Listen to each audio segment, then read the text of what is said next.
യേശുവേ, അങ്ങയുടെ തിരുവചനം ശ്രവിക്കുവാനും ഗ്രഹിക്കുവാനും ഞങ്ങളുടെ ബുദ്ധിയെ പ്രകാശിപ്പിക്കണമേ. ഹെബ്രായർക്ക് എഴുതപ്പെട്ട ലേഖനം 10-ാം അധ്യായം 1 മുതൽ 10 വരെയുള്ള തിരുവചനങ്ങൾ. നിയമം വരാനിരിക്കുന്ന നന്മകളുടെ നിഴൽ മാത്രമാണ്, അവയുടെ തനി രൂപമല്ല. അതിനാൽ ആണ്ടുതോറും ഒരേ ബലി തന്നെ അർപ്പിക്കപ്പെടുന്നെങ്കിലും അവയിൽ സംബന്ധിക്കുന്നവരെ പൂർണ്ണരാക്കാൻ അവയ്ക്ക് ഒരിക്കലും കഴിയുന്നില്ല. അവയ്ക്ക് കഴിഞ്ഞിരുന്നെങ്കിൽ ബലിയർപ്പണം തന്നെ നിന്നുപോകുമായിരുന്നില്ലേ? ആരാധകർ ഒരിക്കൽ ശുദ്ധീകരിക്കപ്പെട്ടിരുന്നെങ്കിൽ പിന്നെ പാപത്തെക്കുറിച്ച് യാതൊരു അവബോധവും അവർക്കുണ്ടാകുമായിരുന്നില്ല.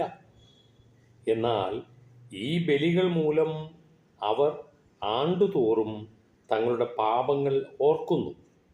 കാരണം കാളകളുടെയും കോലാടുകളുടെയും രക്തത്തിന് പാപങ്ങൾ നീക്കിക്കളയാൻ സാധിക്കുകയില്ല. ഇതിനാൽ അവൻ ലോകത്തിലേക്ക് പ്രവേശിച്ചപ്പോൾ ഇങ്ങനെ അരുളി ചെയ്തു: ബലികളും കാഴ്ചകളും അവിടുന്ന് ആഗ്രഹിച്ചില്ല, എന്നാൽ അവിടുന്ന് എനിക്കൊരു ശരീരം സജ്ജമാക്കിയിരിക്കുന്നു. ദഹനബലികളിലും പാപപരിഹാര ബലികളിലും അവിടുന്ന് സംപ്രീതനായില്ല. അപ്പോൾ പുസ്തകത്തിൻ്റെ ആരംഭത്തിൽ എന്നെക്കുറിച്ച് എഴുതിയിരിക്കുന്നത് പോലെ ഞാൻ പറഞ്ഞു: ദൈവമേ, അവിടുത്തെ ഇഷ്ടം നിറവേറ്റാൻ ഇതാ ഞാൻ വന്നിരിക്കുന്നു. നിയമപ്രകാരം അർപ്പിക്കപ്പെട്ടിരുന്ന ബലികളും കാഴ്ചകളും ദഹനബലികളും പാപപരിഹാര ബലികളും അവിടുന്ന് ആഗ്രഹിക്കുകയോ ഇഷ്ടപ്പെടുകയോ ചെയ്തില്ല എന്ന് പറഞ്ഞപ്പോൾ തന്നെ ഇങ്ങനെ കൂട്ടിച്ചേർത്തു: അവിടുത്തെ ഹിതം നിറവേറ്റാൻ ഇതാ ഞാൻ വന്നിരിക്കുന്നു. രണ്ടാമത്തേത് സ്ഥാപിക്കാനായി ഒന്നാമത്തേത് അവൻ നീക്കിക്കളയുന്നു.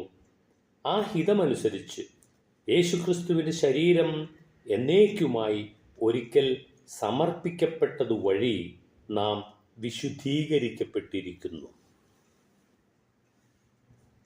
നാം എന്തെല്ലാം ആചാരങ്ങളും ഏതെല്ലാം തരത്തിലുള്ള അനുഷ്ഠാനങ്ങളും നടത്തിയാലും യേശുവിനെ ഹൃദയത്തിൽ ഉൾക്കൊള്ളാൻ സാധിച്ചില്ലെങ്കിൽ അതെല്ലാം പാഴ്വേലയാണ് എന്നാണ് നാം ഇപ്പോൾ വായിച്ചു കേട്ട സുവിശേഷത്തിൽ നിന്നും ഈ ലേഖനത്തിൽ നിന്നും നമുക്ക് മനസ്സിലാക്കാൻ സാധിക്കുന്നത്. ഹൃദയത്തിൽ നമുക്ക് സ്നേഹമുണ്ടായിരിക്കണം. നമ്മുടെ ഹൃദയത്തിൽ യേശുക്രിസ്തു ജീവിക്കണം. അങ്ങനെ ജീവിക്കുന്ന യേശുക്രിസ്തു നമുക്ക് അവിടുത്തെ സ്വഭാവം പകർന്നു തരും. ആ സ്വഭാവം നാം സ്വന്തമാക്കി ജീവിക്കുമ്പോൾ നമുക്ക് സമാധാനം ലഭിക്കും. ഏവർക്കും അത്തരത്തിൽ സമാധാനം നിറയട്ടെ.